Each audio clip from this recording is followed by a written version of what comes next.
Dear friends, welcome to the video tutorial of Clotexa Critical Care LPL.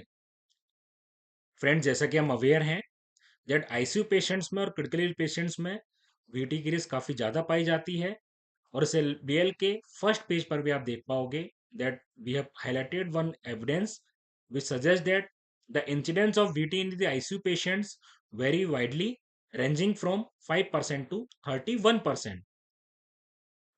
And it has also been reported in the evidences that VT was found to be associated with the long ICU stay and longer mechanical ventilation.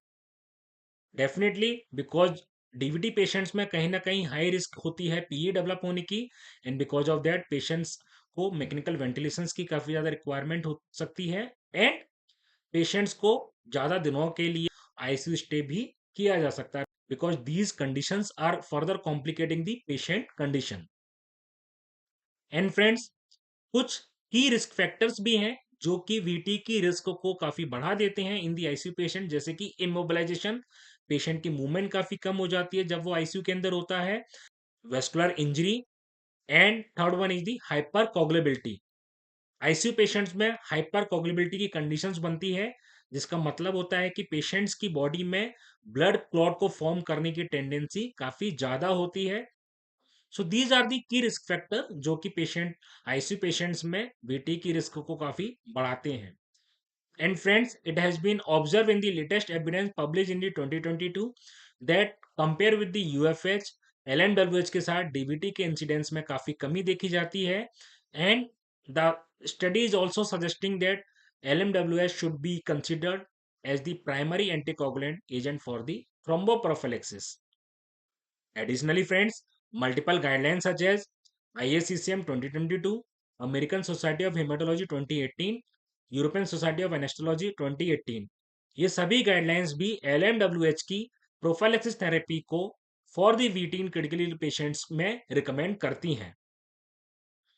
Friends, since we are already aware that enoxaparin जो कि एक biological product है और उसमें wider variations observe किए जाते हैं between the generic enoxaparin and innovator brand in terms of tissue factor pathway inhibitor release and thrombin generation inhibition. So based on these differences, friends, US FDA and EMA has suggested the guidance to ensure the safety, purity and potency of generic enoxaparin in terms of validating the pharmacodynamic parameters such as anti-factor 10 activity, anti-factor 2 activity, ratio of those anti-factor 2 activity and tissue factor pathway inhibitor activity. And friends, we are already aware that Clotixa की additional pharmacodynamic study compare with the innovator brand हो चुकी है and it has been clinically proven that Clotixa, जिसमें biosimilar enoxaparin है, equivalent है with the innovator brand based on the suggested parameter by the US FDA and EMA. And इस स्टडी में कोई भी सीरियस एडवर्स इवेंट भी नहीं पाया गया which also highlight the safety profile of this Clotixa. Friends, जैसे कि हम ऑलरेडी अवेयर हैं दैट आईसीयू और क्रिटिकल पेशेंट्स में कहीं ना कहीं किडनी कॉम्प्रोमाइज होती है and in the evidences it has been reported that acute kidney injury incidences are reported in the ICU patient ranges from 20 to 57%. And based on the creatinine clearance, the enoxaparin की dose suggested की जाती हैं. And if the patient creatinine clearance is more than 30 ml each minute, there is no recommendations to reduce the dose of enoxaparin in such patient. Whereas अगर patient का creatinine clearance between 15 to 30 ml each minute होता है, then it is recommended that the enoxaparin dose should not be exceed more than 20 mg in a day. And अगर creatinine clearance less than 15 ml each minute जाता है, then it is recommended that dose of enoxaparin should be stopped in those patients. Market में अगर हम बात करें friends, तो इनॉक्सापेरिन की फिक्स डोजेस अवेलेबल हैं प्लस मल्टीडोज कार्ट्रिजेस भी अवेलेबल है. But with the fix doses these kind of dose adjustments are not possible or very difficult, whereas with the multi-dose cartridges and pen these kind of dose adjustment is very feasible, जहां पर हम 2 mg से लेके 60 mg तक की dose easily calculate कर सकते हैं.